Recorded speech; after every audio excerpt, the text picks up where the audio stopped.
तो युद्ध तब तक नहीं हारा जाता जब तक आप लड़ना बंद नहीं करते। आप लड़ रहे हैं, आप जीतेंगे।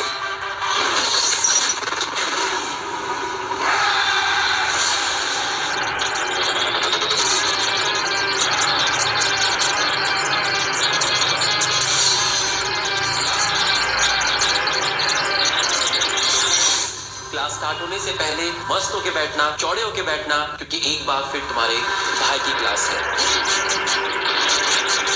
नेवर इज लेट, कभी भी लेट नहीं है। जब जागो तभी सवेरा, बस जब जागो तो अपना जी जान लगा दो, अपना 100% लगा दो।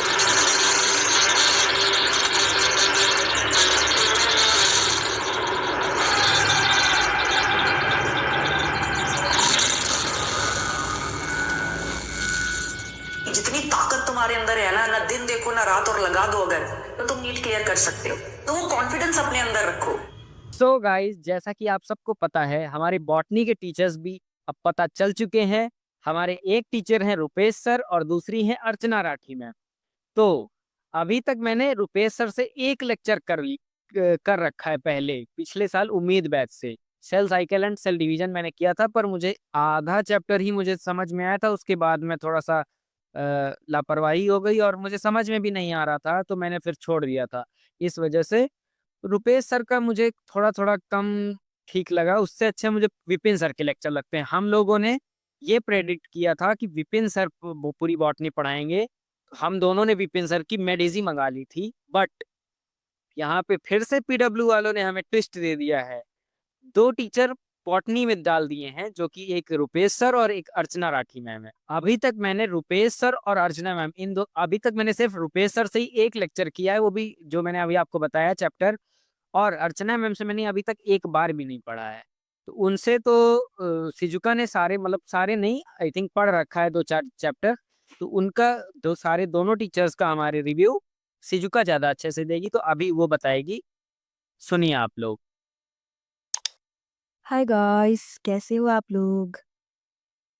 Have a good afternoon. तो आप लोग ने देखा होगा कि हमारे बॉटनी के, केमिस्ट्री के फैकल्टी रिवील हो चुके हैं प्रचंड बैच की। केमिस्ट्री के जो फैकल्टी हैं हमारे, जैसे कि आपको भी पता है, सुधांशु सर फिजिकल केमिस्ट्री के लिए और हितेश सर इनऑर्गेनिक के लिए। और मतलब ऑर्गेनिक का सस्पेंस जो बना था, बहुत लोग गलत इन्फॉर्मेशन दे रहे हैं यूट्यूब पे। ऑर्गेनिक भी सुधांशु सर ही पढ़ाएंगे, उसमें उस वीडियो में लिखा था। तो प्लीज़, अगर कोई सुधांशु सर से पढ़ा है ऑर्गेनिक हमारे, और वो हमारे चैनल पे है सब्सक्राइबर, तो प्लीज़ हमें बताइए कि वो कैसा पढ़ाते। हमने तो आज तक नहीं पढ़ा, योगेश सर से पढ़े थे, पंकज सर से पढ़े थे, पर सुधांशु सर से तो नहीं पढ़ा था। और अब मैं ये भी सोच रही हूँ, बहुत लोगों को ये भी कन्फ्यूजन है कि यार, मैं पहले योगेश सर से पढ़ चुकी हूँ या पढ़ चुका हूँ, और अब सुधांशु सर से पढ़ूँ या नहीं। यार, सेम कन्फ्यूजन मुझे भी है, लिटरली। तो मैं तो सोच रही हूँ यार कि अब जो प्रचंड बैच में है लेटेस्ट वर्जन में, उन्हीं को फॉलो करते हैं बिना कुछ सोचे समझे, क्योंकि अब इतना मतलब सोचने का टाइम नहीं है।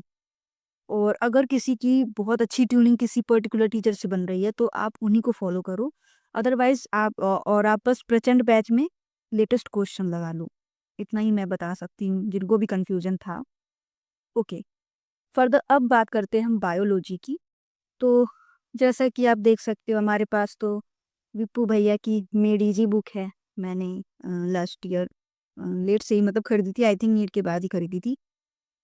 तो मैं तो क्या सोच रही हूँ कि पहले मुझे भी लगा कि यार कैसे मैनेज करें, दीपू भैया तो पढ़ाएंगे नहीं बॉटनी। बॉटनी हमारे, जैसा कि आपको भी पता होगा, रुपेश सर पढ़ा रहे हैं, अर्चना राठी मैम पढ़ा रही हैं। पर्सनली मैंने दोनों से पढ़ा है, दोनों टीचर अच्छे हैं, नो डाउट। थोड़ा सा मुझे ऐसा लगता है रुपेश सर थोड़ा कॉम्प्लिकेट कर देते हैं टॉपिक्स को।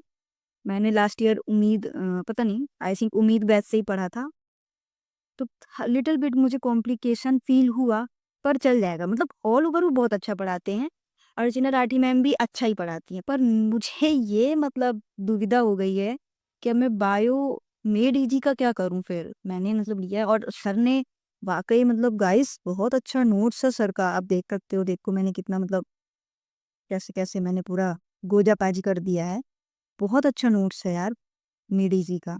And diagrams and colourful notes बहुत अच्छा लगता है। तो मैं तो सोच रही हूँ कि पहले नॉर्मल लेक्चर देखेंगे जो भी टीचर पढ़ाएंगे बॉटनी में, उसके बाद मेडी जी पढ़ेंगे और एक बार क्विकली एनसीईआरटी रिवीजन कर लेंगे। एनसीईआरटी को एक बार देख लेंगे, है ना, ओवरव्यू ले लेंगे इसका। बाकी तो मतलब मेड इज में सारे पॉइंट्स हैं एनसीईआरटी के, फिर भी एक बार ओवरव्यू लेना जरूरी होता है। एनसीईआरटी हमारी माता है। तो मैं तो यही सोच रही हूँ, आप लोग में से किसी के पास कुछ डिफरेंट आइडिया है तो प्लीज़ कमेंट करिएगा, बताइएगा ज़रूर। बाकी मेरा तो यार अभी तक यही अप्रोच मुझे ठीक ठाक लग रहा है। अब देखिए जैसा भी होगा आपको वीडियो में देख ही जाएगा गाइस। तो और टेंशन तो ज़्यादा लेना है नहीं। मतलब देखो एक तो जो भी टीचर है वो परफेक्ट है, राइट। तो ये सब तो चलता रहेगा, मैनेज करिए। और जिनके पास मेड इजी नहीं है उनको तो कोई दिक्कत नहीं है, वो रुपेश सर से पढ़ें और एनसीईआरटी रीड करें, और जो जो एक्स्ट्रा पॉइंट कुछ इंपॉर्टेंट पॉइंट लगे जो एनसीईआरटी में अच्छे से नहीं दिया उसको आप बगल में लिख लें। बस कितना ही है। तो ये था हम लोगों का रिव्यू। और आप लोग भी हमें कमेंट सेक्शन में बताइए कि कैसे टीचर्स हैं जो आने वाले हैं, या फिर आप लोगों को कौन कौन से टीचर एक्सपेक्टेड थे जो पीडब्ल्यू वालों ने नहीं दिए। तो आप लोग अपने कमेंट्स या अपने विचार सारे कमेंट्स में डालिए, तो हम लोगों को भी पता चले कि कौन से टीचर ज़्यादा एक्सपेक्टेड थे सबको। हमें तो भाई विपिन सर बॉटनी के लिए पूरे एक्सपेक्टेड थे, बट यहाँ पर अब हम लोगों की एक रिसर्च फिर से सामने आई है जो जिसमें सिजुका ही माहिर है रिसर्च करने में कि कौन से टीचर आएंगे, कहाँ आएंगे, ये सब देखती रहती है पीडब्ल्यू ऐप में।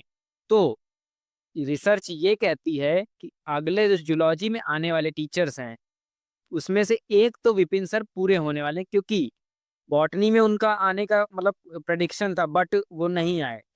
और अब जूलॉजी में वो आने वाले हैं, इसका 90% चांस है, क्योंकि वो उनकी आवाज भी है पीडब्ल्यू के जो प्रचंड बैच का ट्रेलर है उसमें उनकी आवाज भी डाली गई है। इस वजह से वो जूलॉजी सेक्शन में बिल्कुल आएंगे, 90% चांसेस हैं।